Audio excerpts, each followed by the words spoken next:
నకిలీ నోట్ల ముఠాలకు బెజవాడ అడ్డాగా మారిపోయింది. జలమార్గాల ద్వారా బంగ్లాదేశ్ టు విజయవాడకు నకిలీ కరెన్సీ చేరుతుంది.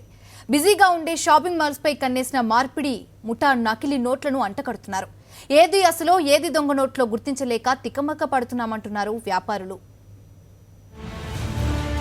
విజయవాడలో దొంగ నోట్ల విక్రయాలు వేగంగా దూసుకుపోతున్నాయి. ₹1,00,000 ఒరిజినల్ నోట్లు ఇస్తే 2 లక్షల రూపాయలు దొంగ నోట్లు ఇస్తున్నట్లు తెలుస్తోంది. అచ్చం అచ్చుగుద్దినట్లు ఒరిజినల్ నోట్లను తలపించే విధంగా కనిపించే నోట్లు ఇప్పుడు మార్కెట్లో ఎక్కడ పడితే అక్కడ కనిపిస్తున్నాయి. డబ్బాసతో నకిలీ నోట్లు తీసుకునే అమాయకులు గుట్టుగా వాటిని మార్పు చేయడానికి ప్రయత్నిస్తున్నారు.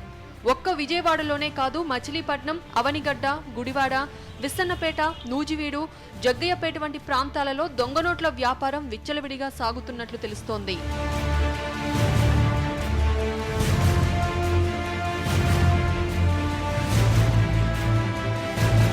బీసెంట్ రోడ్డులో 2 పిల్లలను ఏర్పాటు చేసుకున్న నకిలీ ముఠా చిల్లర దుకాణాలపై వారిని ప్రయోగిస్తున్నట్లు తెలుస్తోంది.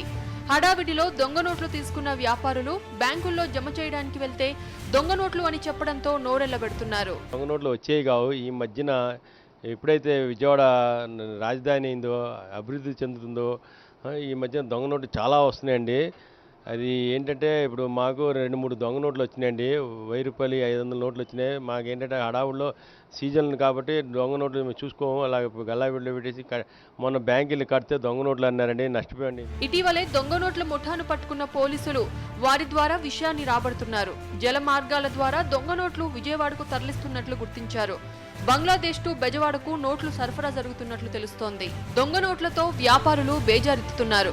అడపాదడపా దాడులు తప్ప దొంగ నోట్లు పూర్తిగా అరికట్టడానికి పోలీసులు చర్యలు చేపట్టాలని బిజినెస్ మెన్స్ కోరుతున్నారు.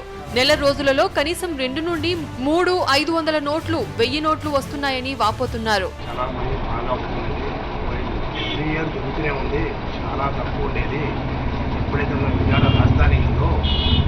బాగా పెరిగిపోయిందండి. ఫేక్ నోట్స్ అనేది చాలా విపరీతంగా పెరిగిపోయింది. సిటీలో కాకుండా పల్లెటూరులో విలేజ్ అసలు వాళ్ళు కస్టమర్స్ గారు ఫార్మర్స్కి ఏం తెలియట్లేదు. సిటీ వల్లే అవేర్నెస్ మనమే ఐడెంటిఫై చేయలేకపోతున్నాం నోట్స్.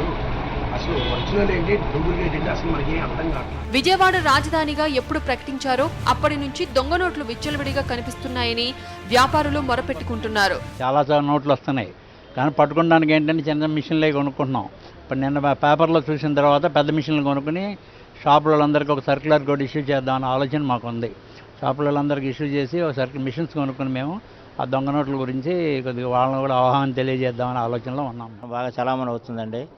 కాకపోతే బస్టాండ్ ఏరియాలో, రైల్వే స్టేషన్ ఏరియాలో బాగా పోలీసులు నిఘా పెట్టి బాగా గట్టిగా చర్యలు తీసుకోవాలండి. ఇక నుంచి జరగకుండా చూసుకోవాలండి. రాజధాని నగరంలోనే ఇలా జరుగుతుంటే పల్లెటూరులో ఇంకెంత ఘోరంగా జరుగుతుంది. మీరు గవర్నమెంట్ ఆలోచించుకోవాలండి. ఇక నుంచి అయినా పోలీసు వ్యవస్థ కానీ ఏదైనా సరే జాగ్రత్తగా ఆలోచించి దొంగ నోట్లు పడడానికి గట్టిగా పట్టుకొని శిక్షించాలని కోరుతున్నామండి. బెజవాడను పట్టి పీడిస్తున్న దొంగ నోట్లను అరికట్టడానికి పోలీసులు ప్రత్యేక చర్యలు చేపట్టాలని డిమాండ్ చేస్తున్నారు.